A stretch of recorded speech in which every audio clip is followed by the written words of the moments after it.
Hello everyone, and welcome to another session of Thoughtful Leaders under our initiative, Thoughts on Education. Today, with me is the Director and the Chair Professor of Finance, Professor Madhu Veeraraghavan, sir, from TAPMI Management Institute. Hello, sir, and thank you so much for accepting our invitation. Hello, good morning, everyone. Thank you. So, sir, I would like to start with the very first question for this interview. So, you have held the key positions at educational institutes throughout your professional career. So, I wanted to understand what are the key factors that keeps you connected with the education sector? Oh, well, okay. So I have been an academic almost for 20 years, 2 decades. I've been in this wonderful profession. The most important thing, Devender, is, connecting with the very bright young minds. So that is the number one reason why I'm in this profession. You get to see thousands and hundreds and thousands of students, right? And you get to see their success stories over a period of time. Just as an example, some of my undergraduate students I taught almost 10, 12 years ago, they are now in very, very large investment banks, heading banks and heading big cells and departments. So that's a great pleasure. That's one thing. The second reason why I'm in the education sector is also, to me personally, is the idea of doing this intellectual journey. So you want to work on some very interesting questions, interesting problems, challenging problems, right? Problems that can be from the industry point of view, problems that can be an academic research. And so I sort of enjoy that real sort of grind where you really have to solve a interesting question. So that's one of the other reasons why I'm in this profession. And I don't think I'll ever change it because I'm really enjoying what I'm doing. And third, the most important, I guess, is the way the sector is changing. If you look at the sector 5 years ago and look at the sector now and say, think about it 5 years from now, there is going to be a massive change. It is as dynamic as it gets. So every single day is full of fun. So, why else you would want to think of anything else, right? Absolutely, sir. Absolutely. So very rightly said, sir. So, sir, being the director of TAPMI Management Institute, what is your philosophy of leadership? How would you describe your leadership style? Okay, so obviously every person has their own style. To me, Devender, it's more about consensus building. I like to build consensus with people. There are two things that will happen when you're heading an organization. One is you have so many different kind of stakeholders. You have students, you have faculty, you have staff. I have my governing council, trust. So you'll have to sort of, you have a vision and you got to put the vision across to everybody and try to build consensus. That is number one. The second thing I like to do is build a climate of trust. To me, it is very, very important that you have an environment of trust where people can believe in what you're doing and they say, well, I know this is an environment that will allow me to flourish. By me, I mean, say, for example, faculty or staff, all those stakeholders, right? It should allow them to flourish.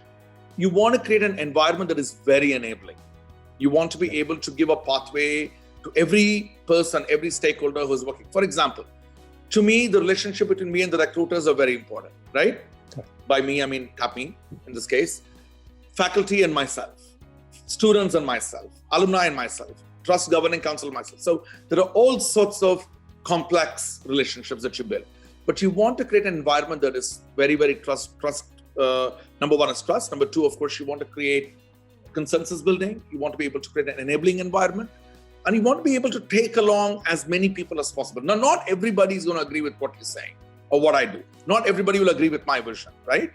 But that is my responsibility to be able to communicate that, articulate that, and sort of take people along with you.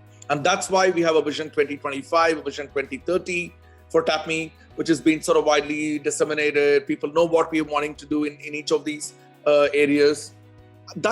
It's very simple, Devendra. Leadership can be extremely simple. The most important trait is, can you communicate? To me, it's all about the art of leadership lies in communication. If you're a good communicator, you can be a good leader. But people should be able to dissent. People should be able to disagree with you. Correct. A lot of people disagree with me. Faculty, students, many people disagree with me. But that's when I become even a better leader than what I am, right? Because you have to listen to every single point of view. Final decision will be mine, but of course, you got to keep the communication channels and corridors totally open. So that's all I practice.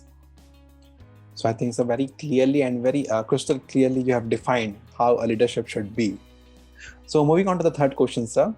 So how do you strategize about the key programs and plans for the marketing and administration of your institute? So, this is a faculty-driven institute, Devendra. I'm sure most business schools in India are also faculty-driven. By faculty-driven, I mean each area is headed by a faculty colleague of mine, right? So whether it's, for example, branding, you spoke about marketing and administration. So let's say branding, for example. Branding is headed by a faculty colleague, right? But we also have a PR firm that works with us closely. So the way we do it is we have a year-long plan. We say, what is it we want to accomplish this year in branding? Where is TAPMI now? Where do we want to see TAPMI go, right? So each year we have a very specific set of deliverables and we work with our PR firm and say, these are the ideas we have in mind, and let's try and execute them. Now, sometimes some things have to be for the next 3 to 5 years. No, you don't do a brand change every year. That doesn't make any sense, right? TAPMI already has a very clearly established legacy, 34, 35 years, and it's got a great brand. Now, the idea is, in the last few years, the brand was not we were not strongly going out, if you like, and communicating. Until I took over in 17, for example, we said, hey, things are all looking very good. We probably don't need to make that extra effort. But now what we've done is we've said, no, we need to be able to take TAPMI to levels where we have not seen it before, which means you have to communicate what is TAPMI all about? What are the programs? What are the unique features of these programs? And the connection between TAPMI and its aspirants, connection between TAPMI and its key stakeholders, including recruiters. And these sorts of chemistry that you build is really what we are trying to do now. So I guess in the next 3 to 5 years, for example, if you go to the north of India, not many people knew what TAPMI was. They used to even say it was TAPMI. They couldn't even say it was TAPMI. So we were not present. I mean, we must accept it, right? But now we are making very, very serious inroads in areas where we were not largely present. So our brand is also to ensure that you get to those places. And secondly, we are not going to do everything that everybody wants. We are very clear about the deliverables that we want for this year and for the next 3 to 5 years. So what I'm trying to tell you is it's largely a faculty-driven school. Faculty will take responsibility for each of those important functional areas. But we do have two firms that we work very, very closely with instead of accomplishing the plans and priorities that we have for this year. Okay. So moving on to the next question, sir. So the education system in India and the other countries, foreign countries, are structured very differently. So in your experience, what can an inbound student can gain from studying here in TAPMI? It isn't an apple to an apple comparison, Devendra, because in the West you don't get into an MBA program unless you are a middle experience, the middle career, and you must have at least 7 to 8 years of experience before you make it to a program. So largely people are well over 30 years of age. In India, that's not the case. We have almost 40% of the cohort in any business school, including the IMAs, will have freshers. That is, these are students who have never worked a single hour in an organization, but they are doing an MBA program. And they sit alongside people who have worked in the industry for 3 years. So there is this very difficult, and when I came to India, I struggled with the idea that you can be in an MBA program without any work experience, right? So be that as it may, that's the system we have, and that's okay. Now, for a student who wants to come to a school, my advice is not to look at rankings. And this is a perennial problem with Indian aspirants. They tend to look at where is the school ranked. I say to people, rankings can fluctuate every year. Look at, is the school accredited? There's a difference between rankings and accreditation, right? An accreditation is a benchmark for the quality that you work with, and they're comparing with like-minded schools. Now, ranking, I can be 17 this year, 14 next year, 22 next year. I mean, that doesn't make TAPMI a great school or a bad school. So my advice to people, students who are looking at B schools, not just TAPMI, any B school for that matter, look at, are these schools globally accredited? So TAPMI, for example, has an AACSB, as an AMBER accreditation. We're preparing for EQUIS. These are global bodies that accredit business schools. There are 13,000 business schools in the world, 4,000 B schools in India alone. And less than 1% of these schools are accredited by these 3 bodies. I mean, that is a testament to the outstanding work that a school does. So my message to those of you those who will be watching your show is to say that look at schools that have global bodies accrediting, and of course also look at India, the NBA or the NIRF, for example, which is a ranking thing, but that's a Government of India ranking. So I would say that's what you should be looking at. Very rightly said, sir. So it's not the ranking, it's the accreditations which the college is having.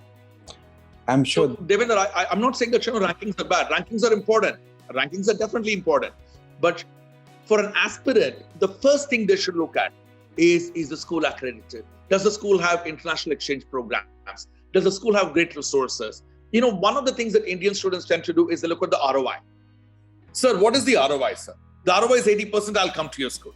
ROI, your first job is not going to be a last job. You're only beginning your career. And Devendra, we are not in the business of creating jobs. We are in the business of creating careers. And I tell our students every day, we are not going to give you a job. We want to create a career for you. A career is a long-term thing. A job, you can change tomorrow. Okay. So if you want a job, then you can go anywhere. But if you want a career, you pick the top school. So you ask about resources. You ask about faculty. You ask about how many faculty have PhD. You ask about how many faculty have industry experience. You ask about international programs. You ask about scholarships. As an astute student, aspirant will ask about these things. They will not have ROI on the list at least much later, right? Correct. Absolutely. So that would be my advice to anybody who's watching the show. Look at the opportunities the school provides. Look at the curriculum the school offers. Look at the industry, the practice connect. This is what you should be looking at before you pick a business school. Absolutely, sir. Absolutely right. So, moving on to the next question. So, how does the curriculum of TAPMI ensure the best practice of industry? Okay, so I was just trying to probably answer the question a little bit, but I may get to a bit more in detail. So we have 4 PGDM programs in TAPMI. Okay. Now, in each of these programs, what we tend to do is the first year is what I call this mastery. Some countries use the word mastery, some countries use the word fundamentals. So to me, the very first year of the PGP program has got to be about, do you know the fundamentals? Do you know the basic theoretical underpinnings? So that is important. So therefore, in the first year, it is largely about the core faculty who teach into the program. In the second year of the PGDM program, we bring in a lot of industry experts. In fact, many courses in the second year of the PGP program are taught by practitioners. Why do we do that? Because they've got the theory in the first year. Can they now link that to the practice in the second year? Now, I'm not saying no theory is taught in the second year. Definitely some amount will be taught in the second year as well, but largely it'll be from industry experts who will come to campus, who will teach. For example, in HR program, for instance, we have the CHROs of companies teaching. We have live projects happening in the HR cohort. You take the banking program, we have students who get access to the best bankers from State Bank of India at the SBI STC in Hyderabad. Our students go to BSc and spend 2 weeks interning on very, very specific courses. Right? So we have senior bankers who come and teach. You come to PGDM core, we have something called as industry immersion workshops, when we get the CXOs to come and talk to students. So the idea should be student must have multiple perspectives. They can't be closed. They can't be operating in sort of a single silo. It must be a very broad-based approach, a holistic approach. So we work exclusively with the industry in the second year in making sure that the students are able to get outstanding understanding, because we are creating industry relevant people, right? We're not creating professors here. I'm not going to create somebody like me in this place. Maybe out of 1,000 students, one of them will end up doing a PhD. So idea for any business school, Devendra, is to ensure that you actively engage with the industry, because they are the ones who are going to recruit you. Correct. I recruit you, I mean students, right? Yes, correct. So in every program, we consciously engage with the industry. Okay. So, what are some biggest challenges you see, both for higher education in general and for TAPMI specifically? Okay, so higher education in general, there are actually some very interesting, current challenge, I don't think it can get any better than this. The COVID pandemic has absolutely changed the face of higher education. People who thought about, nothing will happen to higher education because we've seen the Spanish flu, you've seen the plague many years ago, and schools were still doing very well. I think now there's a huge reality check. What is the problem now? The first challenge is, now students are saying, hey, we have so many other competitors who are able to provide me with online. anytime learning. Now, can you believe it? People like, organizations like Coursera, for instance, or Udemy, or any of these are now directly challenging you. May not be all the business schools, but they're saying we can provide you with anytime learning. You don't have to come to a specific classroom, but we are able to make learning available here to your doorstep. That is a serious challenge to a B school, number one. Number two, you look at India, for instance, you have proliferation of B schools, over 4,000 B schools. The question I have is, how many of the people who come out of the B schools are actually employable? And you'll find that not even 70% are employable, right? So we're doing some great amount of disservice by having too many business schools, but not too many quality business schools. So there is something that India will have to look at. The third is, we start to look at, for example, reliance on CAT. There are many schools in India that have not moved to GMAT. And I think it's important that you also look at CAT, XAT, and GMAT. GMAT is also an excellent way to sort of look at, students who come into your program. And then look at, how many IITs now, specifically now for schools like TAPMI. We're a private school. As a private school, you get no government funding. And that's okay. We don't get any government funding. But you have a look at the challenge that we are now facing, not just from IIMs or from other private schools like ours, but also from IITs that have management studies, the DOMS, the Department of Management Studies, right? So what I'm trying to tell you is the B school landscape, the challenges are so intense that if you're not innovating with your curriculum, if you're not ahead of the curve, you will be left behind like nobody else. And this is why B schools have got to be extremely relevant.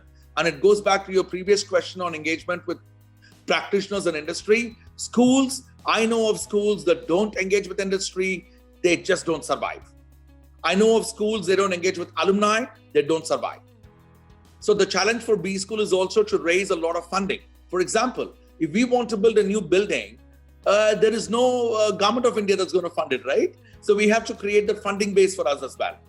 And then the challenge is roughly 200,000 students take CAT. Everybody wants the top percentile. You're left with only 10,000 students who will go to 50 different schools. So where are your numbers coming from? So there is a very, very severe challenge for Indian B schools. But, along with the challenges, you have opportunities. So you need to look at these challenges as opportunities. So for TAPMI and for SPJ and for any private B school, we are definitely challenged by IIMs. Now there are 21 IIMs, right? So there are also new IIMs that have come in, plus the IITs. So a student, when he looks at TAPMI, Devendra, he needs to say, or she needs to say, hey, here is TAPMI. You know what? I think they're doing some wonderful things. They may not be an IIM, but look at how many innovative bits of curriculum is coming out of this place. I'll tell you a real example of Coursera. Every student who comes to TAPMI has their own personalized Coursera license where they access over 3,000 courses. You tell me how many Indian B schools are doing it. And why are we doing it? We're doing it because we see this as a great investment for our students. We want them to be upskilled. We are saying go to Minnesota, pick up a course. Go to Duke and pick up a course. Go to Stanford, pick up a course. Do more than what we will actually offer you at TAPMI as well. And this license is valid for the entire duration of their time at TAPMI. So they have over 3,000 courses. So you can be ahead of many other peers in India.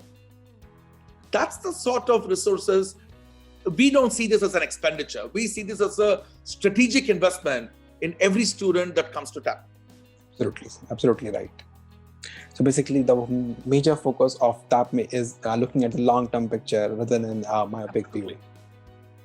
So definitely not a myopic view, for sure. So moving on to the last question, sir.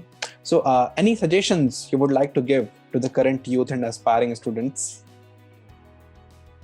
Okay, plenty actually. I mean, this is one of the job of a professor. You keep advising. People don't listen, but you still advise, right? Correct. So first thing I will say to the aspirants who are now choosing B schools for this year is excellent amount of reading. The problem with many students that whether I see is they don't read. Read, I mean business press. They have well understanding of business press. The general knowledge is not very good.